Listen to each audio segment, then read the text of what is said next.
Today's video is sponsored by Squarespace.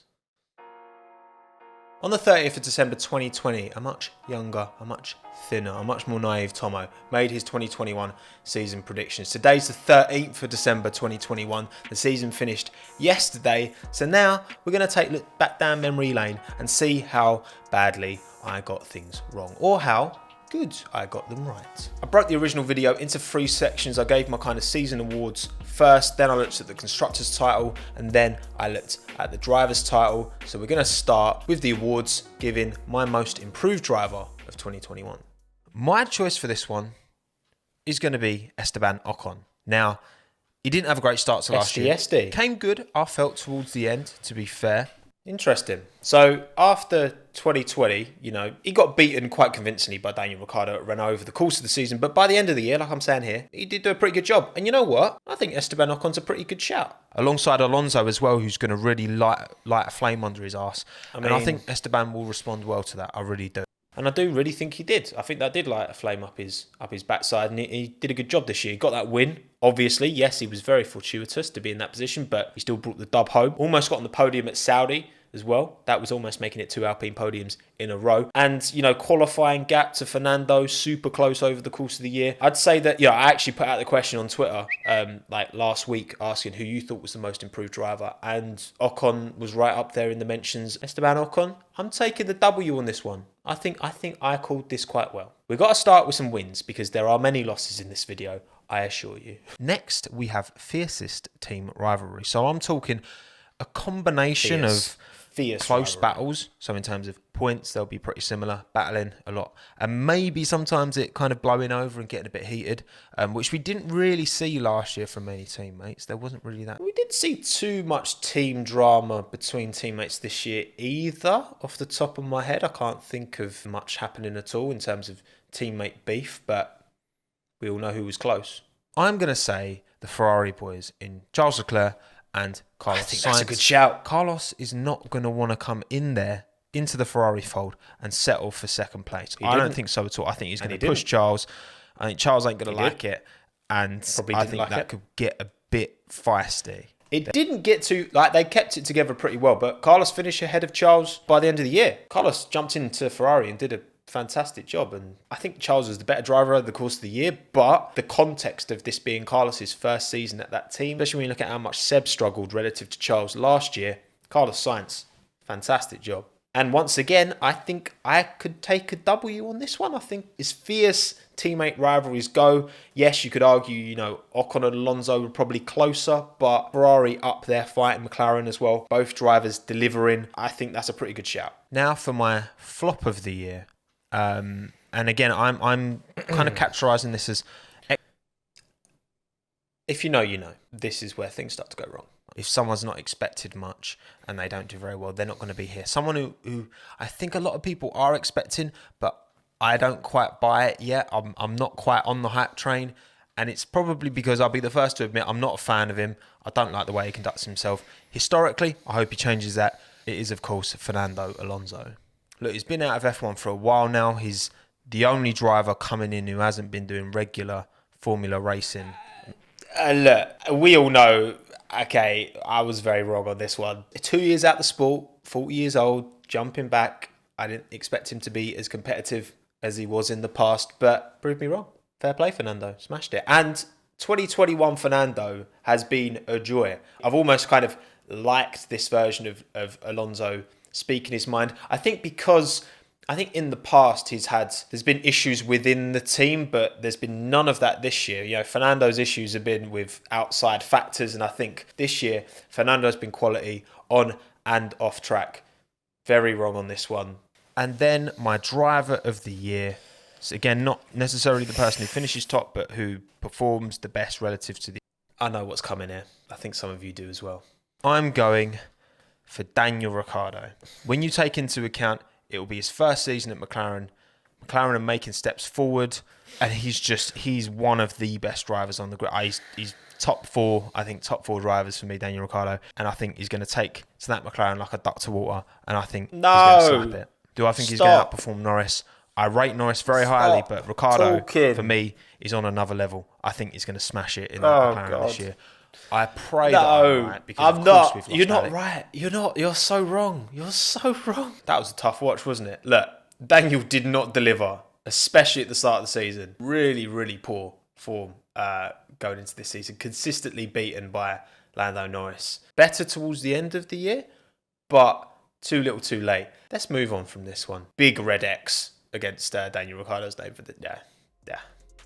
Websites are huge, like whether you want one to host your own passion project personal blog, you're a creative looking for an online home to host your show reel or portfolio, or you're a business owner looking online for somewhere to host your digital wares. Squarespace is the all-in-one platform I've been using to host my website for years, and I think you should too. Drag and drop functionality makes it an absolute breeze for anyone to set up their very own beautiful looking website. And best of all, you can try it out completely free of charge. Have a play around with the functionality, see if you like the platform. So head to squarespace.com, have a look. It's only when you want to put that website that you've built live to the world that you have to pay anything. And when that time comes, use the discount code TOMMOF1 or give the link in the top line of the description a tap to get 10% off your first website or domain. The Constructors title. In P10, I'm putting Haas. Gunter Steiner has been making I'm not going to pat myself on the back for that one. Haas P10 is pretty much where everyone said they'd finish. So we'll just move on to P9, shall we? P9, and I'm not saying Williams. No, I'm saying Alfa and Romeo. I think Williams are going to make a big step forward, and I think Alfa are going to stay. That's a pretty fair estimation. I think Williams did make a step forward. Yes, Alfa were more consistently flirting with the points over the course of the year, but Williams, I know they delivered in basically 2 races, but got big points when they could in Hungary and at Spa. Alfa finishing P9, just a very bleh season from them, which is, I think, exactly what I said. And then that means Williams will be moving up to P8. Again, I back George to actually get points in the Williams next year, because I think that car will improve again. They had a much better year, didn't they, this year? And, you know, Latifi got the points as well. Got to remember, he finished ahead of George in Hungary, so they delivered when they could, when the opportunity arose. Yes, the end of the season has been poor. The start of the season wasn't great, but they capitalised when they could. I'm going to have to go with AlphaTauri. As much as I really rate Pierre and I really rate Yuki Tsunoda taking a step up. That's one position lower than they actually finished. They actually finished P6. They were never going to be finishing P7 this year. They were clear of that, but still only one position off. It's not too bad. Don't think the package is quite there to consistently get enough points to move them up. It's one of them where the car package was enough for them to finish higher, but actually, because Tsunoda couldn't deliver earlier on in the season, that really inhibited any chance of them beating Alpine in the end for P5. And then in P6, I'm going Aston Martin, what is now Racing Point, which will become Aston Martin Racing. I remember at the time, this was a pretty controversial take, putting them this low. They actually finished one position lower. They finished P7. I predicted them P6. And I thought, well, let's hear what I thought. They should have got P3 in the Constructors last year. They really should have. Like, if it wasn't for Stroll missing races, Perez missing races, a lot of bad reliability, they would have definitely beat McLaren to P3. But isn't it mad to think that Racing Point was clear third best car last year, and regulation nerf really hit Aston Martin bad, didn't it? And they're bringing in Seb, who had a very, very poor 2020. There's no guarantee he's going to be successful. I love Seb. He's such a nice bloke. I really want him to do well and kick on. But knowing everything we know, can I confidently say that that's going to happen? No, I cannot. Seb did outperform Lance over the course of the year, and he outperformed my expectations for this year, to be honest. It was the car. The car just wasn't there for them to deliver. And in P5, I'm putting Alpine. Spot on, Tommo. Alpine P5. I think Esteban's going to have a great season, bringing those points. Again, it's going to be super tight, but I'm saying Alpine P5, which means Ferrari in P4. I do think they're going to make P4. steps. Ferrari P4. This is wrong. Of course, they finished P3. But it was between them and McLaren. So, again, only one position off here. Not too bad. Did I get carried away with Ricciardo going to McLaren? Because, you know, they're one of my favourite teams and one of my favourite drivers? Probably. I'm probably guilty of that here. And then that means McLaren P3. Again, Lando, Daniel, and Andreas Seidel. 2 of those components were good this year. I'm more confident in McLaren P3 than I am any of the previous 4 teams in their positions. No, Tommo. No. That was wrong. And then P2, Red Bull. No surprise there. Mercedes, P1. Again, even with Sergio coming in, it was always going to be difficult for Sergio to jump into that team and do well. By the end of the year, I think he was doing better than Bottas, but at the start of the year, Bottas was doing better than Perez. So it was too little too late in the end for Red Bull. The Constructors came close, but they both came away with a dub each, didn't they? So ultimately, we've got 1, 2, 3, 4, 5, 6 correct. So that means 4 wrong. But of the 4, they were only 1 position off. So I could be happy with that. That's reasonable predictions, I think. Again, I think calling Aston Martin having a bad season was my biggest success from this. And, Williams P8 as well. I think a lot of people were surprised that I put that. But also calling McLaren to be comfortable P3 was definitely the biggest L on this Constructors prediction. But anyway, now on to the drivers where things, in part, go terribly wrong here in this video. Enjoy.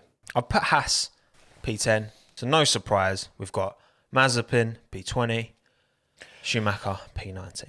So Mazepin P20, it's technically P21 behind Robert Kubica, but obviously I'm not going to factor that in for this video. He did finish P20 and Schumacher finished P19. And again, I'm not going to give myself any credit for that because that's a gift, that one. That prediction was a gift. Mick proved this year he is clear of Nikita, like in race and quali pace.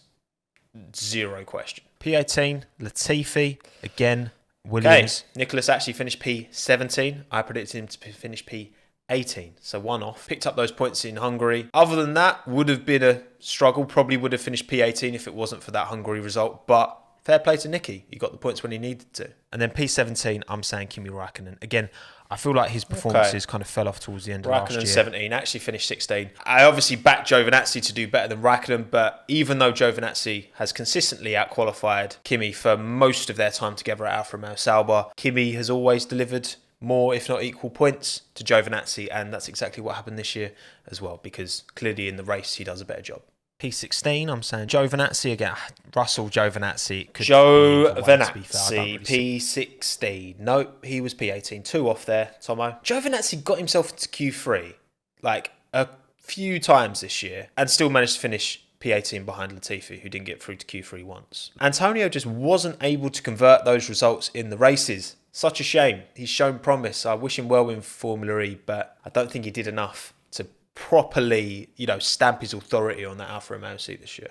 P15, George Russell. I'm saying he'll pick up some points. Which Russell P15, exactly spot on. And I do think the Alfa Romeo package was better over the course of the season, but George was able to extract Spa, prime example, in the rain.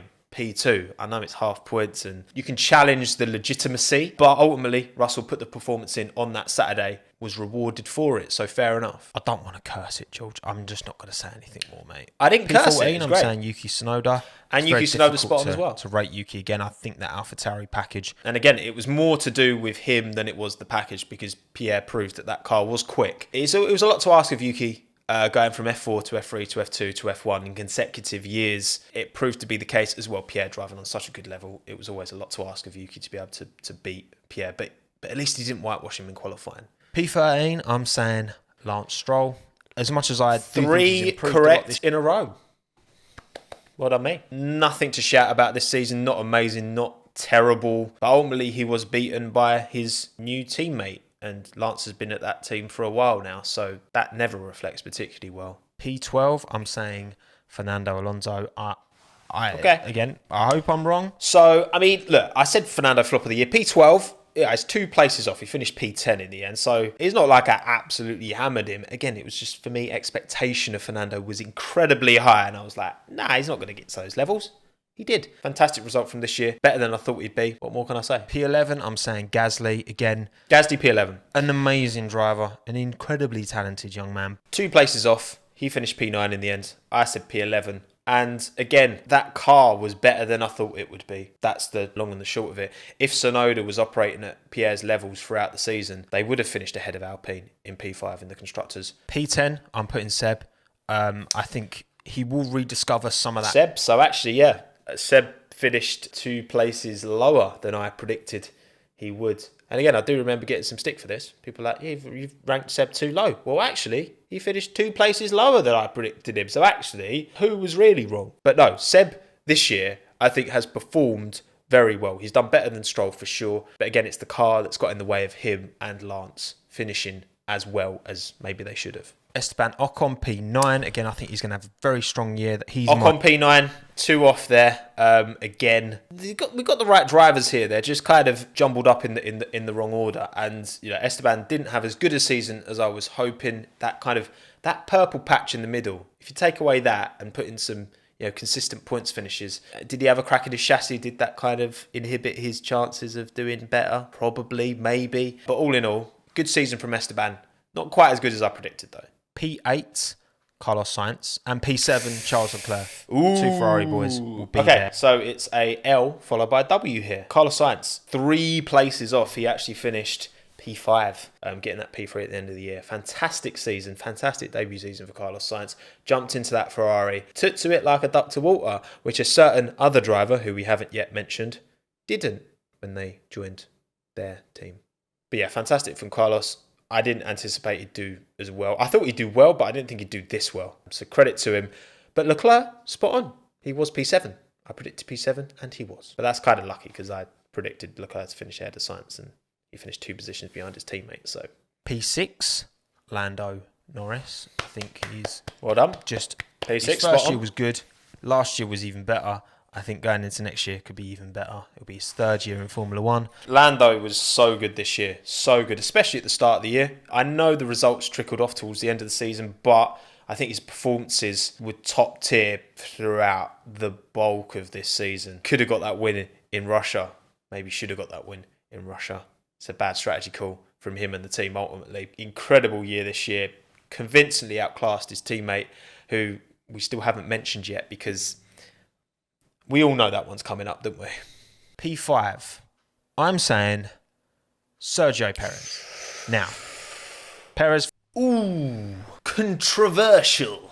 Well, look, I mean, Perez was sitting P5 for a long time this year. I almost called this result if Lando's point scoring finishes hadn't dropped off towards the end of the year, because he was sitting P5 for most of the season, Sergio Perez, and behind a McLaren, just the wrong McLaren. Sergio's performances by the end of the year stepped up in race to a really, really good level, but it did take a lot of time at the start for him to get used to that car, and qualifying was always a problem. It put him too far back to then have to recover, you know what I'm saying? Do I think Sergio will do a better job than Alex did, than Pierre did in that Red Bull? Yes, because he's a much more experienced driver. He's a better driver, if you ask me, than both of them.